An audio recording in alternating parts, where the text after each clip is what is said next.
NIM 0203231025 dari kelas HTI 2A. Baiklah, saya di sini akan menjelaskan materi dari mata kuliah kewarganegaraan. Yang saya jelaskan itu ada dua materi. Yang materi pertama itu hak asasi manusia atau HAM.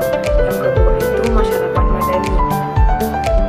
Langsung saja, materi pertama, hak asasi manusia. Pengertian hak asasi manusia.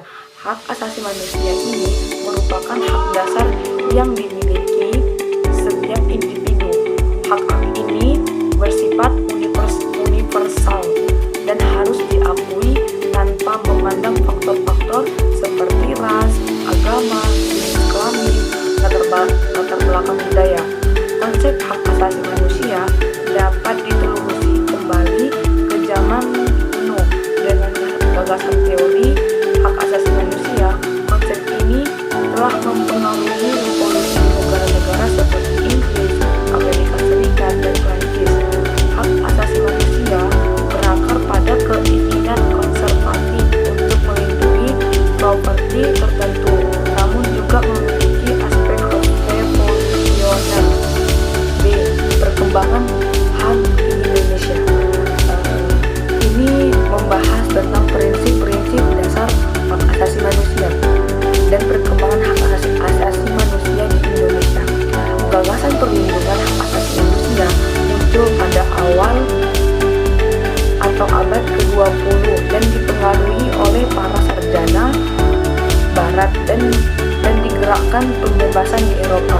Namun, disebutkan juga bahwa beberapa prinsip ini hak asasi manusia sudah ada dalam tradisi politik Indonesia sebelum adanya pengaruh barat. Perdebatan bahwa hak asasi manusia ini berakar pada individual dan liberalisasi yang bertentangan dengan nilai-nilai komunal di Indonesia.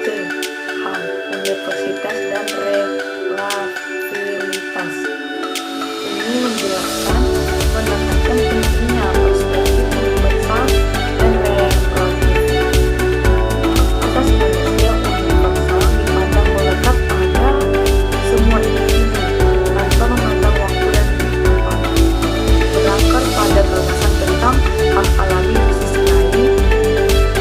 Perspektif relatif berasal dari relativisme budaya yang menyatakan bahwa hak asasi manusia dipengaruhi oleh lingkungan sosial dan budaya.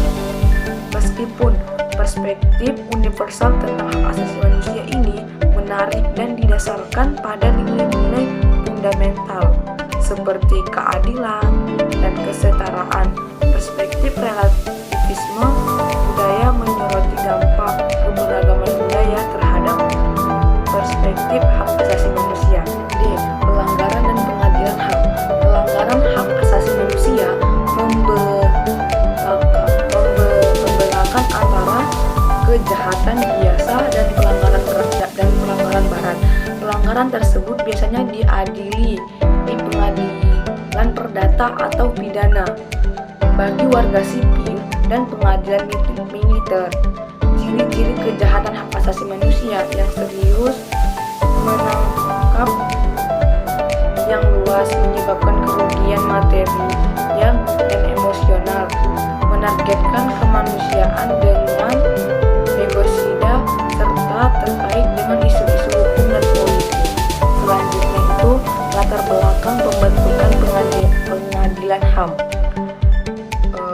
Di Indonesia didorong oleh kewajiban internasional pasca kerusuhan di Timor Leste.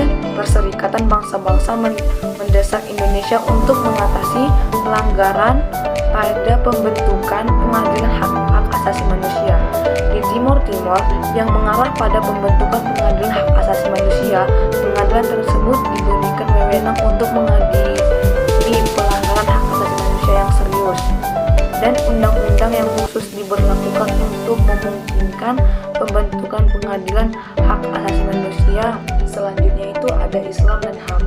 Islam ini memandang hak asasi manusia melalui kacamata hukum syariah.